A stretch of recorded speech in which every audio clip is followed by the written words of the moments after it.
মার্জিয়া আহমেদ, প্রভাষক, ইসলামের ইতিহাস ও সংস্কৃতি বিভাগ, ফুলবাড়ী সরকারি কলেজ, ফুলবাড়ী, দিনাজপুর।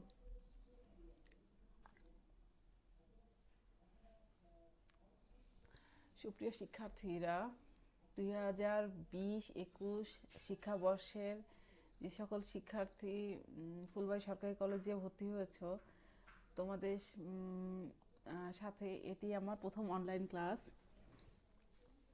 এর পূর্বে আমাদের বিভাগের অন্য স্যাররা তোমাদের ক্লাস নিয়েছেন বিভিন্ন বিষয়ের উপরে। আজকে আমি তোমাদের নতুন একটি বিষয় নিয়ে ক্লাস নিতে এলাম। তো আশা করি খুব শীঘ্রই আমাদের ক্লাসরুমে দেখা হবে। তো আজকে আমি তোমাদের মূলত আমাদের ইসলাম ইতিহাস সংস্কৃতি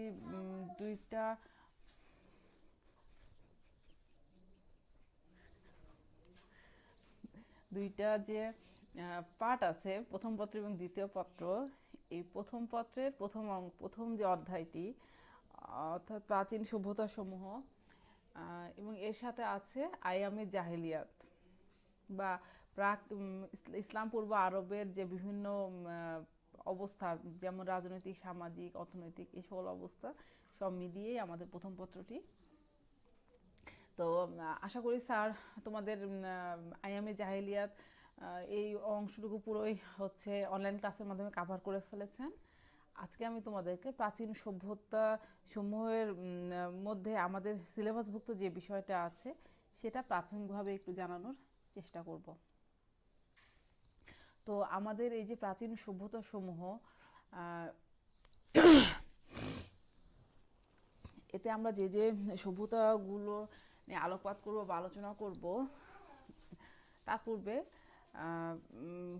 কিছু বিষয়, যেমন তোমরা যারা সায়েন্স ডিসিপ্লিন থেকে এসএসসি পাস করেছো, তোমরা সামাজিক বিজ্ঞান একটা হচ্ছে পড়েছো, এবং সামাজিক বিজ্ঞানে প্রথমে তোমাদের সমাজ কি, সংস্কৃতি কি, সভ্যতা, এই বিষয়গুলো নিয়ে আলোচনা করা হয়েছে, এবং বিভিন্ন ঐতিহাসিকদের সংজ্ঞা তোমরা জেনেছো। এবং যারা তোমরা মানবিক বিভাগ থেকে পাশ করেছো, তারা তো এই বিষয়গুলো নিয়ে মানে অনেকটাই পড়েছো, এবং এখন তোমরা যেটা পড়বে ইন্টারমিডিয়েটে, এটি তোমাদেরকে আরও বেশি সমৃদ্ধ করবে। যাই হোক, ওভারঅল তোমাদের সংস্কৃতি, সভ্যতা বা প্রাচীন সভ্যতায় কোন কোন সভ্যতা নিয়ে আলোচনা হয়েছে, এগুলো সম্পর্কে তোমাদের আমি আশা করছি যে মিনিমাম একটা ধারণা রয়েছে। তো আমরা এখন যেটা করব যে এই বিষয়গুলো নিয়ে একটু ডিটেলস পড়ব। তো আজকে আমাদের সভ্যতা সমূহ, এর মধ্যে যে সকল সভ্যতা আছে সেগুলো হচ্ছে আমাদের সিলেবাসভুক্ত সভ্যতা সমূহ হচ্ছে মিশরের সভ্যতা এখানে মেন। এছাড়াও আরও যে সকল সভ্যতা নিয়ে আমরা আলোচনা করব সেগুলো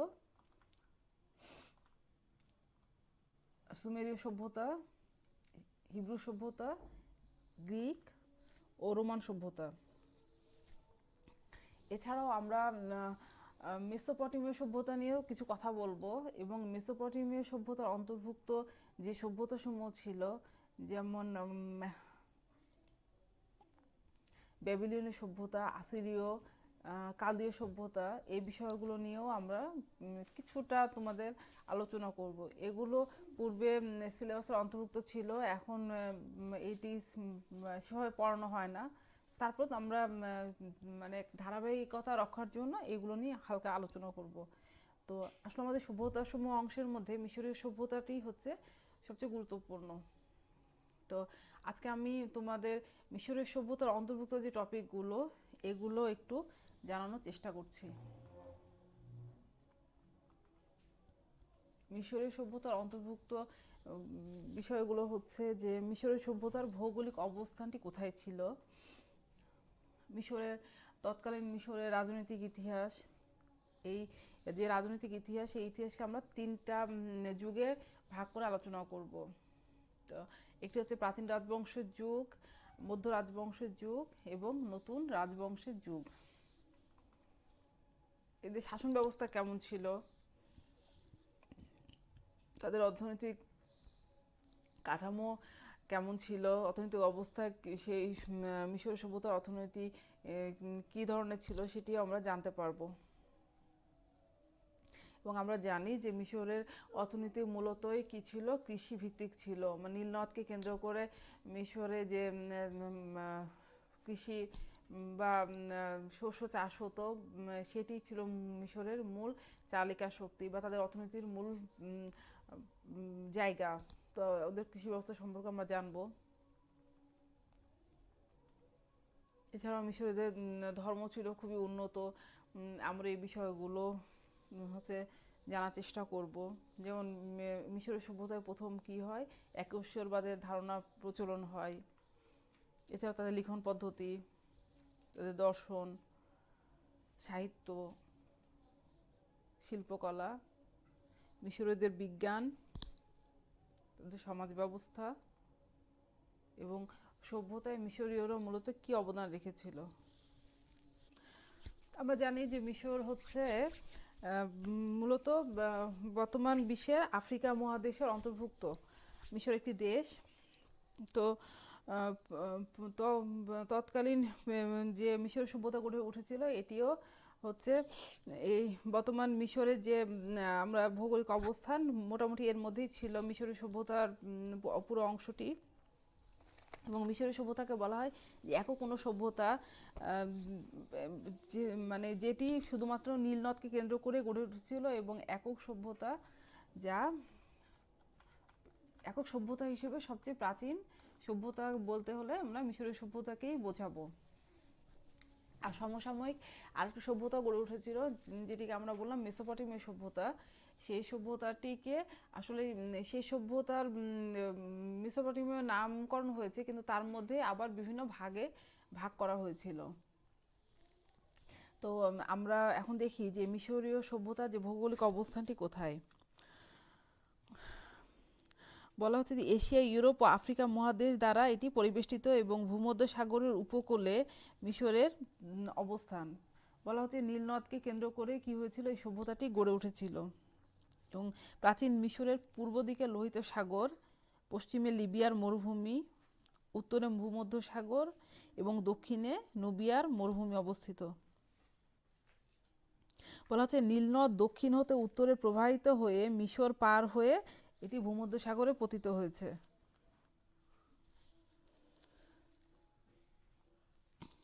বলা হচ্ছে যে মূলত নীলনদে প্রতি বছর বন্যার দরুন জুন হতে অক্টোবর পর্যন্ত নীলের অববাহিকা প্লাবিত হয়ে উর্বর হতো, প্রচুর পলি নিয়ে আসতো, এই কারণে এটা উর্বরভূমিতে পরিণত হতো। এবং এই উর্বরভূমির পরিমাণ ছিল নীলের তীর ঘেঁষে দৈর্ঘ্যে প্রায় 600 মাইল এবং প্রস্থে 10 মাইল। এবং এই উর্বর যে ভূমি, এর কারণেই তার কৃষিকাজের জন্য উপযোগী হওয়ায় মূলত মিশর একটা সমৃদ্ধশালী দেশে পরিণত হয়েছে।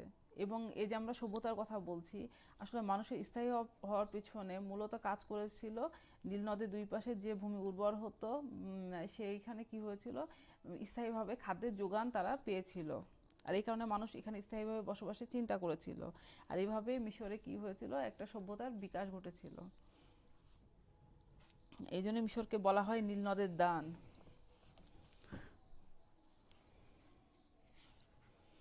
তো আমি তোমাদের মিশরের যে রাজনৈতিক ইতিহাস এটি সামনের ক্লাসে ডিটেলস আলোচনা করব। আজকে আমরা একটু মিশরের বাকি যে বিষয়গুলো আছে এগুলো একটু দেখার চেষ্টা করি। যেমন মিশরের শাসন ব্যবস্থা কেমন ছিল। মিশরের শাসনকর্তাদের বলা হতো ফারাও বা ফেরাউন। আর ফেরাউন শব্দের অর্থ হচ্ছে বিশাল প্রাসাদ বা বাসগৃহ। ফেরাউনরা বলতেন যে তারা হচ্ছে ঈশ্বরের প্রতিনিধি এবং ঈশ্বর তাদেরকে কি করেছেন, ঐশ্বরিক ক্ষমতা প্রদান করেছেন। এছাড়াও ফেরাউন বা ফারাও শাসক তার শাসন কাজের সুবিধার জন্য উজির, কোষাধ্যক্ষ, স্থপতি ও বিচারক প্রভৃতি কর্মচারী সহায়তা গ্রহণ করতেন।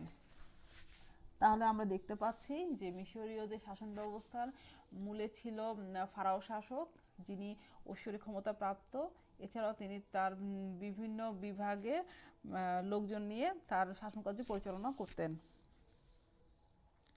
এবং আমরা দেখব যে মিশরের অর্থনীতি মূলতই ছিল কৃষিভিত্তিক, কারণ নীল নদের দুই প্রান্তে যে ভূমি উর্বর হতো এবং মানে নীল নদের অববাহিকায় কি হতো, প্রচুর পলি জমা হতো এবং তাতেই সেখানে শস্য উৎপাদন হতো এবং এটি ছিল তাদের অর্থনীতির মূল চালিকা শক্তি। তো তাদের অর্থনীতি গড়ে উঠেছিল কিভাবে, কৃষিভিত্তিক। তো সেখানে বিভিন্ন শাকসবজি ও ফলের চাষ হতো, এছাড়াও প্রচুর ফসল উৎপন্ন হতো। তারা কি করতো, এই উদ্বৃত্ত ফসল রপ্তানি করে তাদের ব্যবসা বাণিজ্যেরও প্রসার ঘটিয়েছিল। তো প্রাচীন মিশরের যে সকল ফসল মানে উৎপন্ন হতো তার মধ্যে উল্লেখযোগ্য হচ্ছে গম, যব, পিচ, বার্লি, কাউন, মটরশুঁটি, তরমুজ, কার্পাস, বিভিন্ন ধরনের শাকসবজি ও ফলমূল।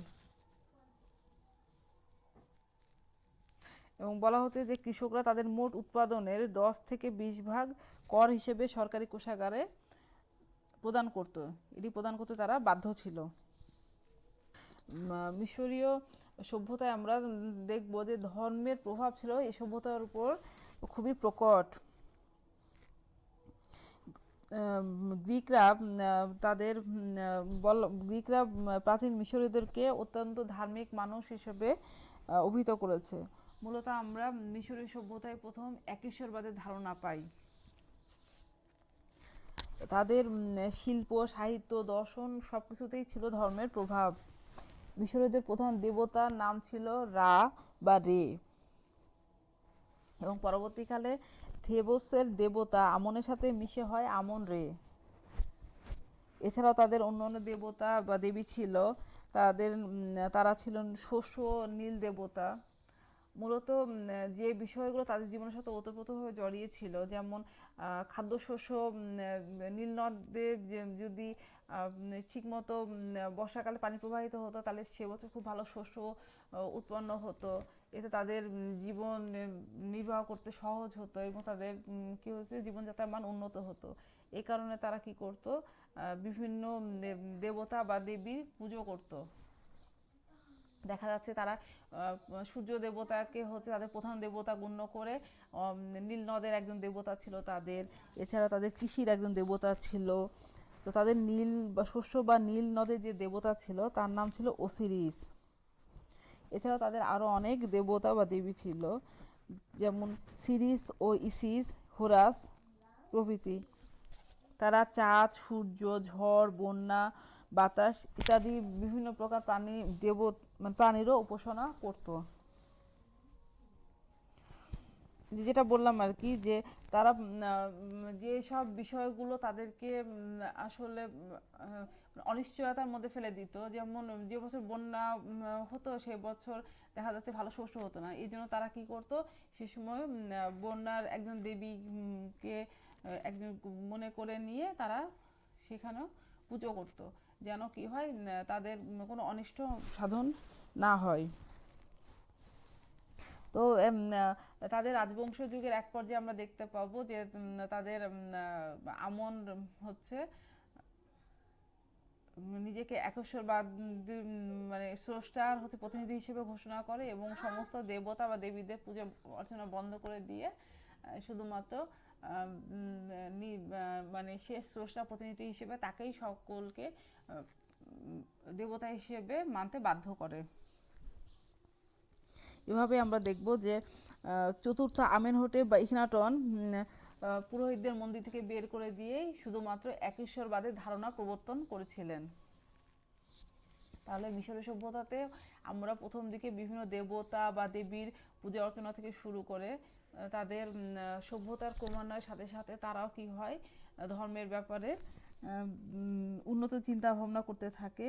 এবং একটা পর্যায়ে আমরা দেখব যে নব্য রাজবংশের যুগে যে আমেনহোটেপ কি করেছিলেন, তাকে একমাত্র ঈশ্বরের প্রতিনিধি হিসেবে গণ্য করে নিজের নাম নিয়েছিলেন আমন রে বা আমন রা। এবং এখান থেকেই মিশরে কি হয় একুশ শতবাদের ধারণা প্রবর্তিত হয়েছিল।